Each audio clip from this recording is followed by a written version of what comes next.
कहानी की शुरुआत में हम बैरी नाम के एक आदमी को देखते हैं जो पैसों से भरे कुछ बैग्स अपने घर पर लेकर आया। ये देखकर बैरी परेशान हो गया कि इतने पैसों को वो कहाँ रखेगा। घर पूरा भर चुका है, दफनाने तक के लिए जगह नहीं है। जहाँ भी उसने खोदा उसे पुराना दफनाया हुआ पैसा ही मिला। अब बैरी ने सोचा कि इन पैसों को घोड़ों के तबेले में छुपा देता हूँ, लेकिन जैसे ही उसने पैसे छुपाने के लिए दरवाजा खोला, ढेर सारे पैसे उसके ऊपर गिर पड़े। पूरे तबेले में नोट ही नोट फैल गए। लेकिन हमेशा से उसके पास इतना पैसा नहीं था। आज से कुछ साल पहले वो बस एक एयरलाइन में पायलट था। बैरी की गर्लफ्रेंड बहुत खूबसूरत है और वो अपनी जिंदगी में भी काफी खुश था। बैरी को लगा कि उसकी पूरी जिंदगी ऐसे ही खुशी खुशी निकलेगी, लेकिन फिर अचानक से मुसीबत ने दस्तक दे दी। एक शाम जब बैरी अपने होटल में आराम करने पहुंचा तो एक दाढ़ी वाला आदमी वहां उससे मिलने आया और बैरी को ब्लैकमेल करने लगा। उसने बैरी के ऊपर पैसों के लिए सिगार की स्मगलिंग करने का आरोप लगाया। ये सुनकर बैरी के पसीने छूट गए,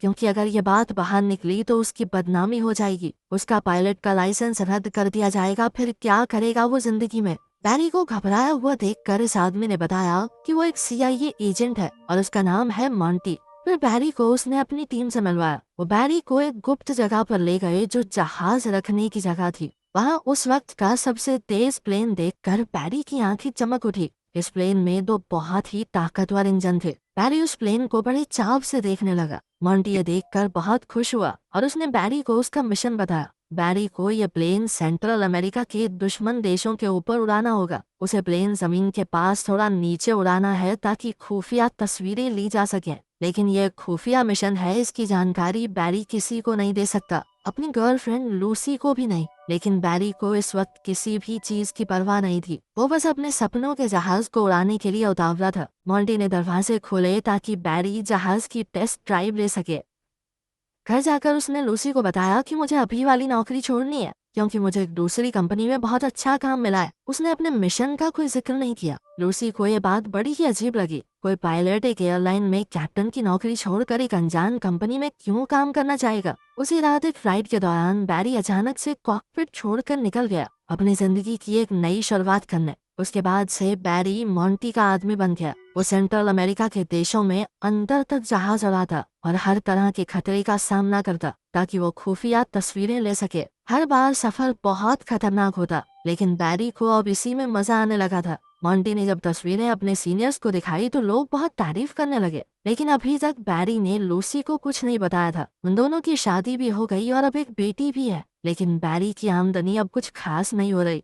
बैरी ने मॉन्टी से कहा कि देख भाई, इतने में तो गुजारा नहीं हो सकता ना आदमी का, कुछ करना। लेकिन मॉन्टी ने इस बारे में कुछ नहीं किया। अब मॉन्टी ने बैरी को पनामा में एक नया मिशन सौंप दिया। बैरी को ऐसे मिशन की आदत हो चुकी है। उसने बड़े आराम से ये काम पूरा कर लिया। देखते ही देखते 1980 शुरू हो गया। बैरी कोलंबिया में जहाज का फ्यूल भरने रुका तो अचानक उसे ढूंढते हुए 3 आदमी वहां पहुंचे। ये गुंडे खुलेआम बंदूक लिए घूम रहे थे। उन्होंने धमका कर बैरी को गाड़ी में बिठाया। बैरी के पास कोई चारा तो था नहीं, इसीलिए वो चुपचाप उनके साथ उनके बेस पर चला गया। वहाँ उन्हें इनका लीडर पाब्लो एस्कोबार मिला। पाब्लो बैरी की असली पहचान जानता है और ये भी कि वो सेंट्रल अमेरिका के देशों की खुफिया तस्वीरें लेता है। ये सुनकर बैरी घबरा गया और सफाई देने लगा कि वो सिर्फ एक आम कंपनी के लिए काम करता है, ना कि CIA के लिए। पाब्लो पूरा सच जानता ही था तो वो हंसने लगा। पाब्लो ने बैरी से कहा कि मैं तुम्हें कोई नुकसान नहीं पहुंचाना चाहता, बस थोड़ी सी स्मगलिंग करनी पड़ेगी मेरे लिए।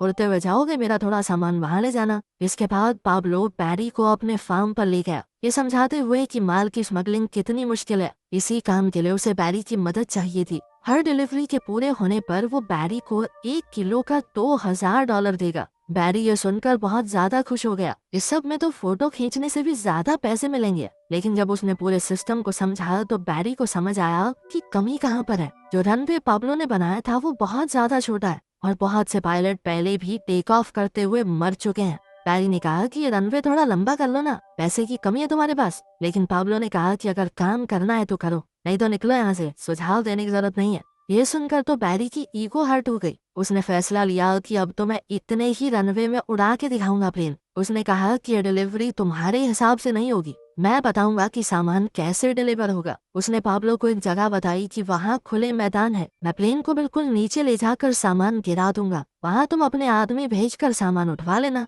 पाब्लो मान गया और सारा सामान लोड करवाया। जैसे ही जाने की तैयारी पूरी हुई, बैरी ने देखा कि प्लेन के अंदर पाब्लो का एक आदमी पायलट की जगह पर बैठा है। लेकिन बैरी ने समझाया कि इस प्लेन में पहले ही काफी सामान है, इससे ज्यादा भार नहीं उठा सकता प्लेन, ठीक है, इसे नीचे उतरना होगा।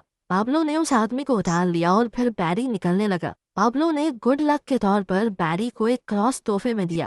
बैरी ने उड़ान भरी, इस बात से अनजान कि पाब्लो और उसके आदमी उसकी जान पर सट्टा लगा रहे थे कि वो प्लेन को यहाँ से उड़ा भी पाएगा या नहीं। बैरी ने पूरी समझदारी से टेक ऑफ किया, लेकिन सामान भारी होने की वजह से प्लेन एक बार को तो नीचे आ गया था, लेकिन फिर वो दोबारा से उड़ाते हुए पेड़ों के बीच से उसे ले गया। लेकिन फिर वो जैसे ही यूएसए की एयर स्पेस में पहुंचा, वो मिलिट्री के रडार में आ गया। इस बात से अनजान बैरी जल्दी ही उस पॉइंट की तरफ बढ़ने लगा जहां उसे सामान छोड़ना है। बैरी ने ऑटो पायलट दबाया, नीचे का हैच खोला और सामान नीचे गिरा दिया। इसी के साथ बैरी की डिलीवरी पूरी हो गई थी। अगली बार जब बैरी कोलंबिया आया तो पाब्लो और उसके भाइयों ने उसके लिए वेलकम पार्टी रखी और बैरी को उसका कमाया पैसों से भरा बैग दिया। लेकिन इससे पहले बैरी अपनी खुशी मना पाता, कुछ फौजी वहां पर आ गए और पाब्लो के बंगले को घेर लिया। पाब्लो ने बैरी से कहा कि तुम अंदर ही रहना, और वो खुद हालात संभालने के लिए बाहर निकल गया। लेकिन बैरी कभी उन धुआंधार गोलीबारी के बीच नहीं आया था और उसकी घबराहट बढ़ती जा रही थी। बैरी ने पैसे उठाए और पाब्लो और उसके आदमियों को ढूंढने बाहर निकल गया। लेकिन बैरी को फौज के आदमियों ने पकड़ लिया और बाकी सबको भी। कुछ दिन बाद पाब्लो और उसके आदमियों को तो बेकसूर कहकर छोड़ दिया गया और सिर्फ बैरी जेल में रह गया। जब बैरी वहाँ पर बंद बहुत परेशान हो रहा था, तभी अचानक मोंटी वहाँ आया। बैरी के मुंह पर कई नील पड़े थे और 2 दांत भी टूट चुके थे। लेकिन मोंटी ने बताया कि तुम्हारे ऊपर ड्रग स्मगलिंग का आरोप लगा है और कल सुबह 6 बजे पुलिस तुम्हारे घर की तलाशी लेगी। ये सुनकर बैरी को बहुत दुख हुआ। वो अपने परिवार को इस सब में नहीं घसीटना चाहता था। उसने लगातार मोंटी से मदद की भीख मांगी। बैरी समझ ही नहीं पाया कि वो मोंटी के जाल में फंसता जा रहा है। मोंटी ने कहा कि हाँ, मैं तुम्हारी मदद कर सकता हूँ, लेकिन तुम्हें भी बदले में कुछ करना होगा। हाल ही में वहीं पास के देश में सरकार बदल गई है और उस प्रेसिडेंट का बहुत से लोग विरोध कर रहे हैं और अब यूएस की सरकार चाहती है कि उस देश में सरकार का विरोध करने वालों को हम पैसा और हथियार भेजें, लेकिन किसी को पता न चले कि हमने भेजे हैं। अमेरिका का नाम नहीं आना चाहिए कहीं पर। और इस काम को करने का जिम्मा मोंटी के ऊपर ही आया था और अब तो मोंटी के पास एक काबिल पायलट भी है। मोंटी बैरी का क्रिमिनल रिकॉर्ड तो नहीं मिटा सकता, लेकिन उसने बैरी को सलाह दी कि तुम्हें घर बदलना होगा। एक छोटा सा शहर है मीना, वहाँ पर मिलना मुझसे। बैरी के पास कोई रास्ता तो था नहीं, इसीलिए उसने घर पहुंचकर लूसी और अपनी बेटी को उठाया और कहा कि जल्दी से बैग पैक करो, हम जल्द ही यहाँ से निकलेंगे। बैरी की इस हरकत से लूसी को शक हुआ। लूसी ने बार बार पूछा कि हो क्या रहा है ये सब, लेकिन बैरी कुछ भी समझाने की हालत में नहीं था। उसने लूसी से कहा कि मुझ पर भरोसा रखो। सुबह होते ही पूरा परिवार सारा सामान बांधकर उस जगह से निकल गया। वो तीनों अब उस छोटे से शहर मीना में पहुंचे, जहाँ पर सिर्फ 2000 लोग रहते थे। ये लोग एक टूटे फूटे घर पर पहुंचे जहाँ मोंटी ने उनके रहने का इंतजाम किया हुआ था। अभी बैरी वहाँ पहुंचा ही था कि तभी उसने देखा कि मोंटी भी वहाँ पहुंच चुका है और बैरी उससे मिलने बाहर गया। मोंटी ने बैरी को एक सरप्राइज दिया। वहाँ लगभग 2000 एकड़ का एक एयरपोर्ट था। मोंटी ने बैरी को ये तोहफे में दे दिया कि अब ये पूरी जगह तुम्हारी, जिस पर मौजूद सब कुछ अब बैरी का था। बैरी को अपनी आंखों पर विश्वास नहीं हो रहा था। उसने अपने आसपास देखा, लेकिन उसे भरोसा ही नहीं हो रहा था कि ये सब कुछ उसका है, क्योंकि मोंटी पहले पैसे तो बढ़ा नहीं रहा था उसके। मोंटी ने एक लकड़ी का क्रेट खोला जिसके अंदर AK-47 भरी पड़ी थी और बैरी का काम है इन हथियारों को उस देश तक पहुंचाना। मोंटी ने बैरी को एक मैप दिया जिससे वहां जाना आसान रहेगा। उसमें यह भी बताया गया था कि कहां कहां फौजी तैनात है। इस मैप की मदद से बैरी सबको चकमा दे सकता है। सिर्फ यही नहीं, मोंटी ने बैरी को पैसों का एक बैग भी दिया जो पाब्लो के घर से मिलिट्री ने बरामद किया था। अब बैरी के पास मोंटी को मना करने की कोई वजह नहीं थी। बैरी जानता था कि अब तो लूसी को सब कुछ बताने का वक्त आ गया है। लूसी बहुत गुस्से में थी क्योंकि वो उसे एक अच्छे शहर से 2000 लोगों के बीच गांव में ले आया है। यहाँ पर उसके घर में कुछ भी नहीं था, ना टीवी, ना वॉशिंग मशीन। कैसे पालेगी वो अपनी बच्ची को? लेकिन फिर बैरी ने उसे सच बताते हुए पैसों से भरा बैग थमा दिया। उसने कहा कि इससे आ जाएगी वॉशिंग मशीन। उसने इधर उधर नोट फेंक कर बताया कि इन पैसों से हम कुछ भी खरीद सकते हैं। जिसके बाद लूसी एकदम शांत हो गई। अब साल 1981 में बैरी ने हथियारों का ट्रांसपोर्ट करना शुरू किया। हथियारों से भरा बैग लेकर अब बैरी निकारागुआ देश पहुंचा। बैरी को लगा कि ये लोग उसका स्वागत करेंगे, लेकिन वहाँ पहुंचकर पता चला कि इन लोगों को हथियारों में कोई दिलचस्पी नहीं है, बल्कि उन्होंने बैरी के चश्मे और जूते छीन लिए, जिससे बैरी को गुस्सा आ गया। उसने तुरंत मोंटी को फोन किया और किस्सा समझाया, लेकिन मोंटी ने कुछ खास जवाब नहीं दिया। उसने कहा कि बैरी का काम हथियार सही वक्त पर सही जगह पहुंचाना है, उन लोगों को नहीं चलाने ना चलाए। लाचार होकर वो दोबारा से उस देश में गया डिलीवरी करने, लेकिन इस बार वो अपने बचाव के लिए बेसबॉल बैट साथ लेके गया था। क्या आगे बढ़े ना माथा फोड़ दूंगा मैं, चुपचाप बंदूकें लो और निकलो यहाँ से। इस बार उसने इन विरोधियों को कुछ तोहफे भी दिए। हैरानी तो उसे तब हुई जब पाब्लो और उसके 2 भाई भी उस जगह आ गए, पर वो यहाँ लड़ने नहीं आए थे, बल्कि उन्होंने बताया कि ये विरोधियों का ढोंग हमने ही रचा है ताकि अमेरिका की मदद ले सकें। अब पाब्लो ने दोबारा बैरी को पिछली बार की तरह स्मगलिंग करने के लिए कहा, ताकि अवैध सामान की डिलीवरी यूएसए में की जा सके। क्योंकि बैरी के पास अब जबरदस्त मैप है जो उसने मोंटी ने दिया था, उसने ये करने से मना नहीं किया, क्योंकि मैप के जरिए पकड़े जाने की संभावना बहुत कम थी। अब अगले कुछ दिनों तक बैरी एक मेहनती आदमी की तरह हथियार निकारागुआ तक पहुंचाता रहा और फिर अवैध सामान की डिलीवरी वहां से अमेरिका में कर देता। वो जितना काम करता गया उतने पैसे आते रहे। अब ये काम बड़ा होता चला गया और बैरी ने 4 और पायलट्स को काम पर रखा ताकि जल्दी जल्दी ज्यादा काम हो सके। जब बैरी ढेर सारा पैसा कमाने लगा, तभी सीआईए ने एक कदम उठाया। अब वो सिर्फ हथियारों की डिलीवरी नहीं करवाना चाहते थे, बल्कि वो चाहते थे कि विरोधियों को यूएस में लाकर उन्हें ट्रेनिंग दी जाए, ताकि फिर वो वापस जाकर अपने देश में सरकार का तख्ता पलट कर दे। अब बैरी ने पूछा कि कहाँ पे दोगे ट्रेनिंग, कहाँ छोड़ना है उनको। मोंटी ने कहा कि 2000 एकड़ का एयरपोर्ट दिया तुझे, थोड़ी जगह तो दे दे भाई। खैर इस सब से बैरी को कुछ खास फर्क नहीं पड़ा। जहाँ वो अवैध सामान ला रहा था उसकी जगह बस कुछ लोग थे अब, लेकिन जैसा सीआईए चाहती थी वैसा हुआ नहीं। अपने देश में गरीबी और भूखमरी से परेशान ये विरोधी जैसे ही यूएसए की जमीन पर पहुंचे, वो वहां से भाग जाते थे कि हमें वापस नहीं आना। लेकिन बैरी को इस सब से कोई फर्क नहीं पड़ता था। लेकिन फिर जल्द ही उसके सामने एक बड़ी परेशानी आई। बैरी के पास बहुत सारा पैसा था, पर अब वो सारा पैसा बैंक में तो जमा कर नहीं सकता, लोग पूछेंगे कहाँ से आया पैसा। इसीलिए उसने बहुत कम हिस्सा बैंक में जमा किया और बाकी पैसे आराम की जिंदगी जीने के लिए इस्तेमाल करने लगा। उसने पूरे शहर को पूरे साल की बेसबॉल की टिकट्स तोहफे में दे दी। उसने लूसी के लिए एक नई कार खरीदी और पूरे घर को रेनोवेट कर दिया। लेकिन वो जितना खर्चा करता उससे 2 गुना पैसा उसके पास आ रहा था। अब बैरी ने अपना पैसा छुपाने के लिए बहुत सी कंपनियां शुरू कर दी और शहर के लोगों को बिना मतलब के नौकरियों पर लगा दिया। उसके घर के हर एक कोने में पैसा छुपा कर रखा हुआ था, यहाँ तक कि थोड़ा पैसा घर के पीछे दफना दिया। बैरी बहुत ही बढ़िया जिंदगी जी रहा था। लेकिन फिर एक दिन लूसी का नालायक भाई उनसे मिलने आया और बैरी से कुछ पैसे मांगने लगा। बैरी ने मना नहीं किया, वो जल्द से जल्द उससे छुटकारा पाना चाहता था। लेकिन लूसी कहने लगी कि ये मुफ्त की रोटियां नहीं तोड़ेगा। वो चाहती थी कि बैरी उसे कोई नौकरी दे दे। अब लूसी की बात बैरी टाल नहीं सका। वो उसके भाई जेबी को प्लेन के हैंगर में ले गया, जहाँ उसे साफ सफाई के काम पर लगा दिया। अब कहानी उसी जगह पहुंच गई जहां से शुरुआत हुई थी। बैरी अपने घर पे नोट छुपा रहा था। वो तबेले में फैल चुके नोटों को हटा ही रहा था कि तभी उसने जेबी को वहां आते देखा, एक नई गाड़ी और अपनी गर्लफ्रेंड के साथ। लूसी गुस्से में आ गई जब उसे पता चला कि उसका भाई कोई काम नहीं कर रहा, पैसे चुरा के इधर उधर घूम रहा है। बैरी ने उससे पूछा कि पैसे कहाँ से आए, तो उसने कहा कि सफाई करते हुए मुझे बैग मिला जो पैसों से पूरी तरह भरा हुआ था। मैंने उसी पैसे से ये गाड़ी खरीदी है। बैरी को गुस्सा तो बहुत आया, पर उसे समझ नहीं आया कि करे तो करे क्या। बात यहीं खत्म नहीं हुई। उसके बाद से बैरी बहुत ही लापरवाह होता गया। लगभग 2 साल बाद पुलिस की नजर बैरी के ऊपर पड़ी। बैरी को पकड़ने के लिए बीईए यानी ड्रग इन्फोर्समेंट एजेंसी ने एक जाल बिछाया। लेकिन बैरी जहाजों के बारे में सब कुछ जानता था। उसे पता था कि बीईए के जहाज तेज तो हैं, लेकिन उनकी रेंज ज्यादा नहीं होती। बैरी पूरी रात समुद्र के ऊपर गोल गोल घूमता रहा और जल्द ही पुलिस के प्लेन्स का फ्यूल खत्म हो गया और उन्हें वापस मुड़ना पड़ा। लेकिन बैरी के ऊपर अब सिर्फ बीईए ही नहीं, एफबीआई की भी नजर थी। जिस हिसाब से बैरी के पास पैसा आ रहा था वो उनकी नजर में आ गया था। जल्द ही एफबीआई के कुछ लोग मीना पहुंचे जांच करने। एफबीआई के एक एजेंट ने देखा कि वहाँ पर बैंक ही बैंक खुले हुए हैं और एक से बढ़कर एक महंगी गाड़ियां सड़कों पर चल रही हैं। वो समझ ही नहीं पा रहे थे कि आखिर इस शहर के लोगों के पास इतना पैसा आ कहाँ से रहा है।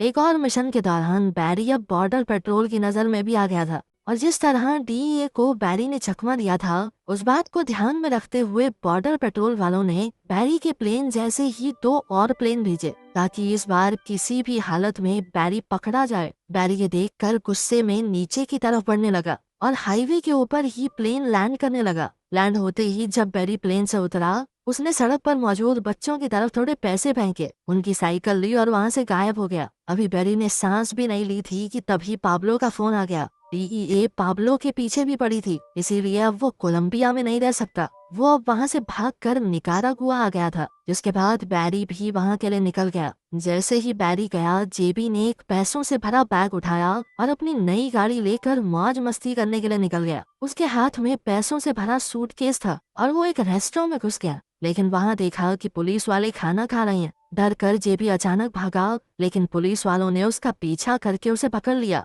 इस वक्त बैरी पाब्लो से मीटिंग कर रहा था। जैसे ही लूसी से इस पूरी घटना की खबर मिली, बैरी जल्द से जल्द वापस मीना पहुंचा। उसने शहर के सबसे महंगे वकील को बुलाया जेबी को छुड़वाने के लिए, लेकिन पाब्लो को शक हो गया कि कहीं जेबी ने पुलिस को सब कुछ बता तो नहीं दिया। तो उसने बैरी से कहा कि मैं तुम्हारी मदद करूंगा इस सब को ठीक करने में। बैरी समझ गया कि अगर मामला इसने अपने हाथ में लिया तो खून खराबा होगा। बैरी ने बहुत मना करने की कोशिश की, लेकिन पाब्लो नहीं माना। इसके बाद बैरी जेबी से मिलने के लिए भागा। जैसे ही जेबी स्टेशन से निकला, बैरी ने उसे गाड़ी में बैठाया, एक पैकेज दिया जिसमें पूरी जिंदगी गुजारने के लिए पैसे हैं और एक पासपोर्ट के साथ साथ प्लेन की टिकट्स भी हैं। बैरी चाहता था कि जेबी देश छोड़कर चला जाए, लेकिन जेबी को लगा बैरी उसे भगाना चाहता है। गुस्से में जेबी ने बैरी से कहा कि हर महीने पैसे पहुंचने चाहिए मेरे तक, वरना पुलिस को सब कुछ बता दूंगा मैं। फिर वो लूसी को भी गालियां देने लगा। अब बैरी बहुत गुस्से में आ गया और वो गाड़ी से उतर कर जेबी के पीछे दौड़ा, लेकिन तभी जेबी ने डर कर गाड़ी स्टार्ट की और वहाँ से भगाई।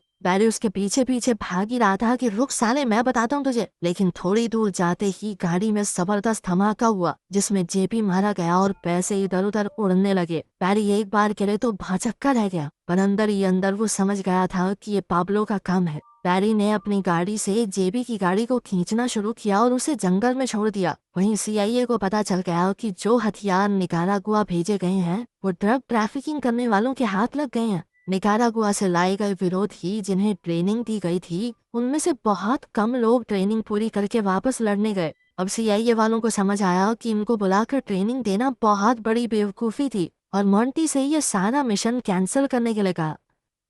जब बैरी ने उन सबको वापस जाते देखा तो उसने मोंटी से पूछा कि अब क्या, आगे कुछ काम नहीं दोगे? लेकिन मोंटी ने कोई जवाब नहीं दिया, बस कहा कि मेरे अगले इशारे का इंतजार करना। अब बैरी समझ गया कि वो बुरी तरह फंस चुका है और मोंटी को भी अब उसकी कोई जरूरत नहीं है, तो वो उसका साथ भी नहीं देगा। अगले ही दिन जब मोंटी ऑफिस पहुंचा, उसने कहा कि बैरी से जुड़े हुए सारे कागजात जला दो, उसका हमसे कोई लेना देना नहीं होना चाहिए। वहीं बैरी ने अपनी पूरी टीम को तैयारी करके भागने के लिए कहा। जैसे ही बैरी और उसके साथ ही भागने की तैयारी कर रहे थे, तभी वहाँ डीईए, एटीएफ, एफबीआई, पुलिस हर कोई आ गया। जल्द ही उन्होंने उसे हिरासत में ले लिया और प्रोसिक्यूटर के ऑफिस में ले गए ताकि उसके किए की उसे ज्यादा से ज्यादा सजा दिलवा सके। इसी बीच बैरी उन सबको घूस देने की कोशिश कर रहा था। तुम सबकी जिंदगी बना दूंगा मैं, 1 करोड़ दूंगा, 1-1 करोड़ सबको। चलो नहीं ना, 10 करोड़ दूंगा।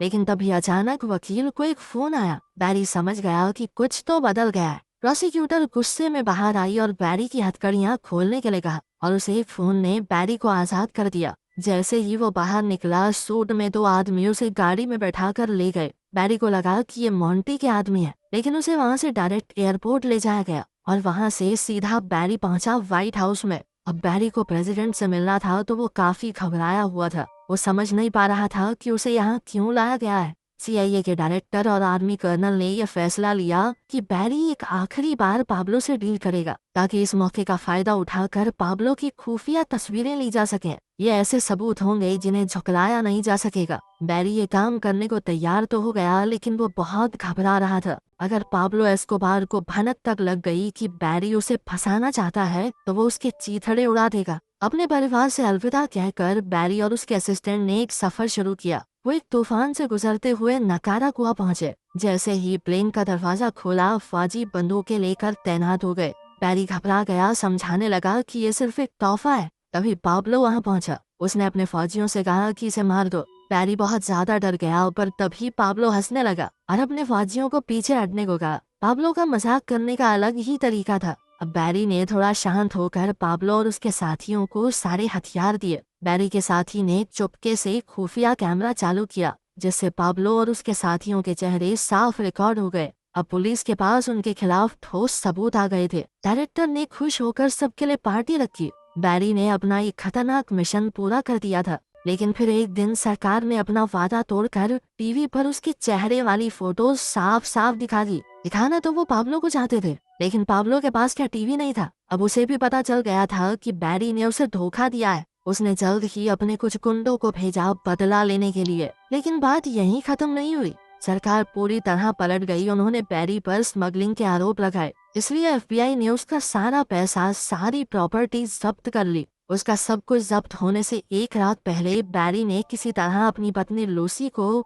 सारी ज्वेलरी पहनाकर वहां से भाग जाने को कहा, क्योंकि जो चीज उन्होंने पहनी होगी वो कोई जब्त नहीं कर पाएगा। लूसी अपने पति को छोड़कर जाना तो नहीं चाहती थी, पर वो समझ चुकी थी कि अब कोई चारा नहीं, अपने बच्चों के लिए उसे यह सब करना ही होगा। अगले दिन एफबीआई ने बैरी का पूरा घर उलट पुलट दिया। बैरी समझ गया था कि अब उसके हाथ में कुछ नहीं रहा, ना उसका परिवार और ना ही पैसे। धीरे धीरे मामला शांत होने लगा और बैरी की सजा भी बहुत कम कर दी गई। वो जानता था कि पाब्लो उसे आसानी से छोड़ने वाला तो है नहीं। वो हर रात होटल का कमरा बदलता रहता। इस तरह डर डर के वो कुछ साल जिंदा रहा, लेकिन फिर एक दिन एक गुंडे ने उसे गाड़ी में ही गोली मार दी। आप इस तरह का और कंटेंट चाहते हैं तो कृपया हमारे YouTube चैनल को लाइक, शेयर और सब्सक्राइब करें।